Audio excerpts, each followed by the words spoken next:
Okay, so you probably realize that I got $1 million to make this video based on the sound quality, how my hair is so well kept, the noises coming from the kitchen, my son making lunch. You may be wondering when we're going to learn how to do the eye exam. You may wonder, how are we going to figure out which patient is at risk for losing vision in both eyes? And you may be wondering whether I'm wearing pants. All these questions and more will be answered shortly. So first, on to the eye exam. How do you remember all the components of the eye exam? First, create a structure that you can never forget. That's a tic-tac-toe board. So take out a piece of paper and draw a tic-tac-toe board. And then let's number it 1 through 9, with 1 through 3 at the top, 4, 5, and 6 in the middle, and 7, 8, 9 in the bottom 3 in the bottom row. So we're going to have themes in these different boxes. So the theme for the top 3, the first 3 boxes, is going to be 3 things that the patient sees. The theme of the 4, 5, and 6, the middle 3, are going to be 3 things that I see when I examine my patient. Box 7 is 1 thing I can't see, and box 9 is 1 thing I hope to see. So what are these 3 things that the patient sees? Well, that is, they see in the distance, they see it near, and they see to the side. And those are the 3 things the patient sees. The 4, 5, and 6, what are the 3 things that I see? Well, we're going to see an APE in the middle, APE. 1 thing I can't see is the IOP, is going to be pressure. 1 thing I hope to see is the fundus. And the fundus examination is the part of the examination that you're most familiar with. Well, I didn't even tell you what the APE is. That's intersegment pupils and extraocular motility. But the fundus examination is the one that people think, if I just get better at looking in the back of the eye, then I can figure out all the problems. But what I want to actually put the stress on is, let's do that. That's why it's last. The 1 thing you hope to see should be last, because by listening to the patient's complaints and doing the other steps of the eye exam, which are a lot easier, it's a lot easier for you to figure out what the problem is, and you may not have needed to look in the back of the eye, where something that you're at a disadvantage anyway because you don't have the tools that an ophthalmologist does. So that's our structure. So let's go to these things. So the top line, the 3 things the patient sees are visual acuity at distance, visual acuity near and side vision, and I'm abbreviating VAD to be visual acuity distance. How do you test their vision at distance? Well, the first thing is that you actually do it. If you don't have the vision, you don't have an idea of how severe the problem is, if the problem is in both eyes, and it also, once you frame how bad the problem is, it also maybe tells you what the urgency is and how aggressive the treatment needs to be. And everyone can do a quantitative visual acuity test by taking their phone, getting an app on the phone called iChart HD, and then testing your patient's vision 4 feet away. Test it in one eye, test it in the other eye, and maybe you'll find out they have 20/20 vision in one eye and 20/80 vision in their left eye. Or maybe you'll find out that it's worse than that. It's 20/100 or 20/200. But you can record it, and then you have an idea of what they're talking about when they say their vision's blurry. So when they complain about a loss of vision, that means anywhere from blurry vision to not even being able to see anything. And you want to know how blurry it is, because some disorders will only cause a certain degree of blurriness, where some disorders always cause major visual loss. So just knowing the vision helps you figure out what the problem is sometimes. Now, after they can't even read the largest letter on that line, then you move from Snellen acuity, which is the letters on the line, to count fingers. You have them count fingers from a certain distance. So let's say they can get 20/20 in one eye, but they can count fingers at 5 feet in the other eye. You write that down. Or if your phone isn't even working, you might still be able to say, okay, they can count fingers at 20 feet in one eye, but they can only count fingers at 2 feet in the other eye. So write that down. Once you get down to counting fingers at about 1 foot, then we're going to move on from counting fingers to the next thing is hand motion.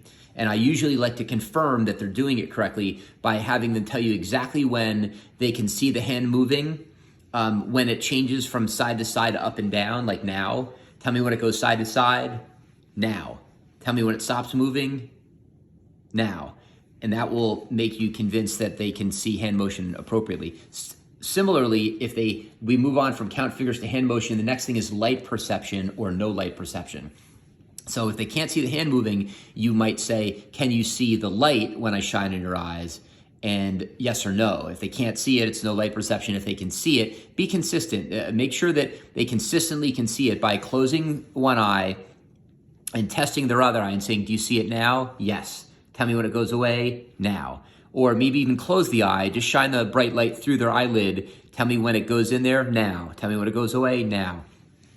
And that's how you can discriminate if they have truly light perception or no light perception vision. Some patients have a better prognosis if they can also tell that the light can project from below or above, and that's called light perception with projection. That's a better prognosis than if they can't see where it's coming from. Now, in terms of visual acuity at near, if they can see very poorly at distance, in each eye, you might want to test their near vision. And mostly you're going to do that with patients in the hospital that don't have their glasses with them, but they say, I usually wear glasses, but now you test them in their Snellen chart and they can't see very well. Test their vision and test it at near.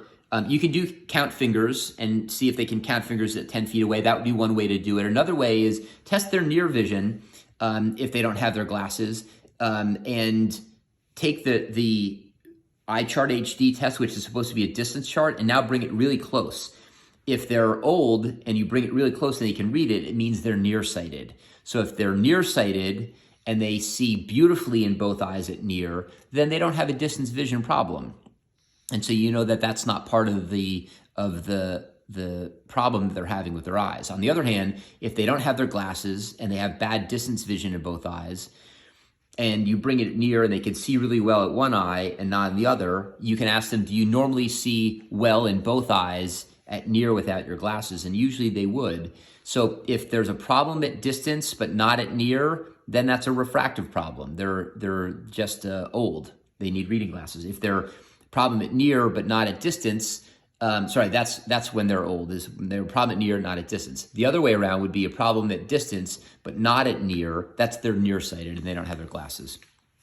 Okay, so the next thing is and by the way, that's gonna come up when a patient says, I was in an accident and my contact lens is still in my eye. Well, you might be able to prove that their contact lens is not in their eye because they can see beautifully well at near. And if they're 60 years old and their distance contact lens is in their eye, they won't see well at near. If the contact lens is out of the eye, they will see well at near out of that eye. And it proves to you that they didn't lose vision. Now, side vision is important. It's easy to do. You're going to just test your fingers, test with their fingers, and when they block one eye, you have them look right at your nose, and you test their side vision with 1, 2, or 5 fingers. The importance of doing this is to find out whether the lesion that's causing your visual field loss is in front of the chiasm, in the chiasm, or behind the chiasm. So they might have some blurry vision from a cataract that's not causing any visual field loss. Or they're having visual field loss in one eye because, let's say, there's bleeding in the back of their eye. And so that's going to affect their visual field just on one side, like in this picture, but not in the other side. So that's pre-chiasm because the eyeball itself is in front of the chiasm. If it was an optic nerve lesion where the tumor was just on the optic nerve in front of the chiasm, again, it could affect the visual field in one eye but not the other. But if the tumor is on the chiasm, then it's going to cause a bitemporal defect where the nasal visual fields are spared.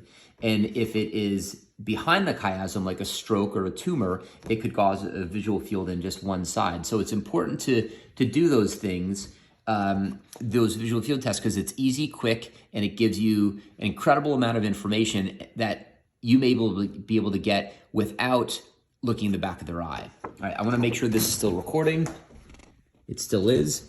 So let's move on to the next thing, which is the 3 things that I see when I'm examining my patients, and that is an APE. There's an APE in the middle. Remember that, APE. So A is anterior segment, P is pupils, E is extraocular motility. How do we examine the anterior segment? Now, first thing is I want you to break that down into two categories. The anterior segment is going to be the eyelids and face is one category. The eyeball is going to be the second category. So eyelids and face, that would be like examining for shingles, for eyelid infections, for a droopy eyelid, for a puffy eyelid. That would be all eyelids and face. The second part is the eyeball. So that's the white of the eye, the cornea, so the conjunctiva, the cornea, the anterior chamber, the pupils and iris, and the lens. So the key thing there is to, with as much magnification as possible, examine the eyeball, especially the slit lamp. If you have access to a slit lamp in the ER, I want you to use it when it's something more than just conjunctivitis, because that will help you figure out the problem. And I think that's all I'm going to say about that right now. Now, next thing is the intraocular pressure. And that's the one thing you can't see. You can't see the pressure. I said that one of the things that patients don't complain about is chronically high pressure. So you can have a pressure of 32, and that's giving you chronic non-angle closure glaucoma, and you're losing visual field. But if you test their intraocular pressure, that may test as abnormal. A patient with angle closure will have a painful eye with visual loss, a cloudy cornea, a fixed mid-dilated pupil, maybe an afferent defect, and complain about nausea and vomiting. And this is what angle closure is like. But the intraocular pressure, you have to think about in every case, although you may not do it in every case. If they're complaining about a red eye with discharge and you check their vision and it's normal, and you look at their eye and their cornea looks clear and there isn't a fixed mid-dilated pupil, you think this is probably conjunctivitis. I don't need to check them from angle closure glaucoma, okay? That would be how you use the patient's complaints and eye exam to be efficient without being cavalier. So then the one thing that you hope to see is the fundus exam. And what I want to say about that is, although it may be difficult to see the fundus, it is really important to look at their red reflex with your direct ophthalmoscope, because that may give you information. So if the red reflex is bright and orange in both sides, but they had severe visual loss, the problem is not a media opacity problem. On the other side, if the media looks very clear on one side, like there's an orange reflex, but very dull and blunt or a bad red reflex on the other side, that really may tell you that there's a problem in the way, like a bad cataract or something that's clouding the vitreous up. And when you try to look in the eye, you may be able to see the blood vessels on the side with the good red reflex and not be able to see the blood vessels at all in the side with the bad red reflex. And that tells you that if you can't see the blood vessels at all, that might tell you that there is something in the vitreous that's blocking things. But if you can see that there's like a blockage in the red reflex, but you can actually see the blood vessels in the back of the eye, maybe it means that there's an opacity in the lens that you're able to see with your ophthalmoscope, but still able to see through enough to see the retina.